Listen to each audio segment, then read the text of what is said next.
Chapter 3. Beneath the great hall of Redwall, candles burned bright in their sconces. This was the cavern hole of mice. What a night it was going to be. Between them, Matthias and Brother Alf had caught and landed a fully grown grayling. They had fought and played with the big fish for nearly 2 hours, finally wading into the shallows and dragging it to the bank. It was nearly 2 pounds in weight, a tribute to Brother Alf's angling skills, combined with the youthful muscles of Matthias and their joint enthusiasm. Constance the badger had been called. Gripping the fish in her strong jaws, she followed the 2 mice to the Abbey kitchen and delivered their catch for them. She made her farewells. They would see her at the Jubilee feast that evening, along with many other Mossflower residents who had been invited to share the festivities.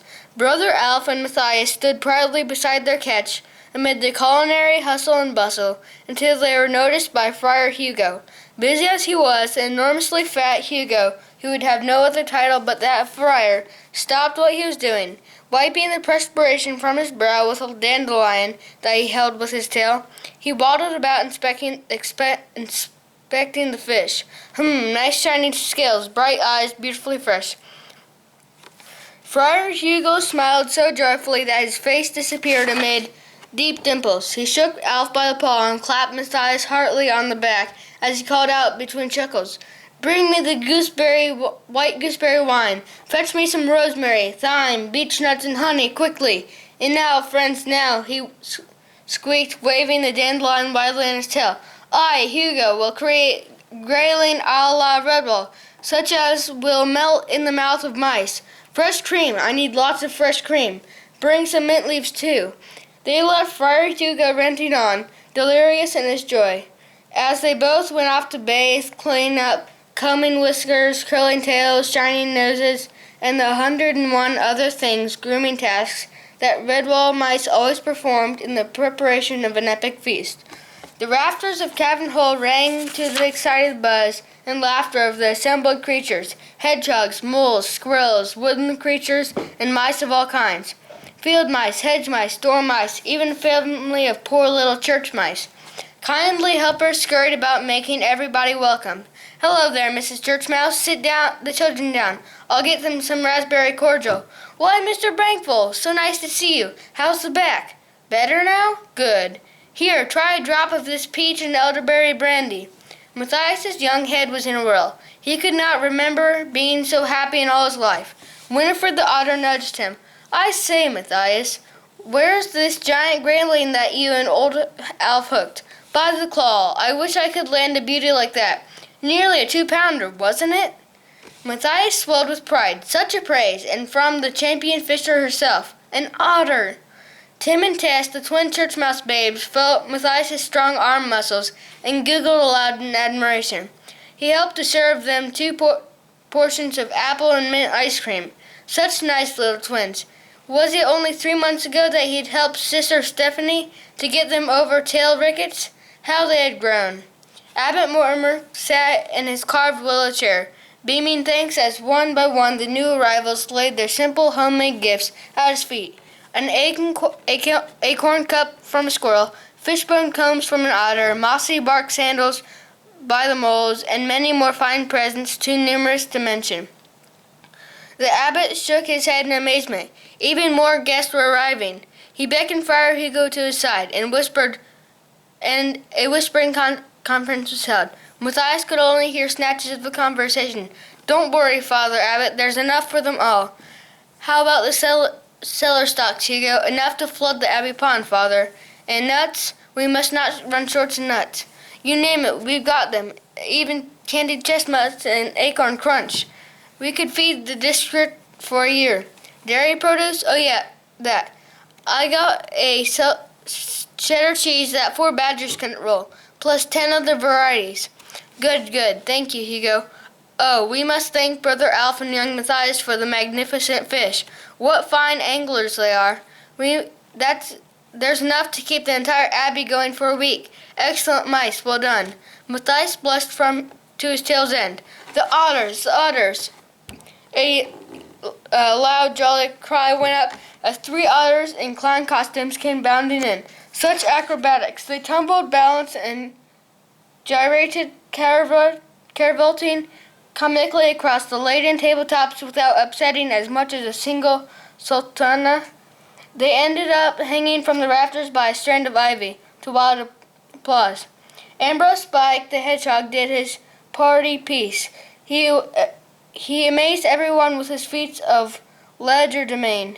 Eggs were taken from squirrels' ears. A young mouse's tail stood up and danced like a snake. The incredible vanishing shell trick was performed in front of a little group of harvest mice who kept squeaking, "He's got it hidden in his prickles." But had he? Ambrose made a few mysterious passes and produced a shell right out of the mouth of an awestruck infant mouse. Was it magic? Of course it was. All activity ceased as the Joseph bell tolled out 8 o'clock from the Abbey's belfry. Silent, all creatures filed to their allotted places. They stood reverently behind the seats with their heads lowered.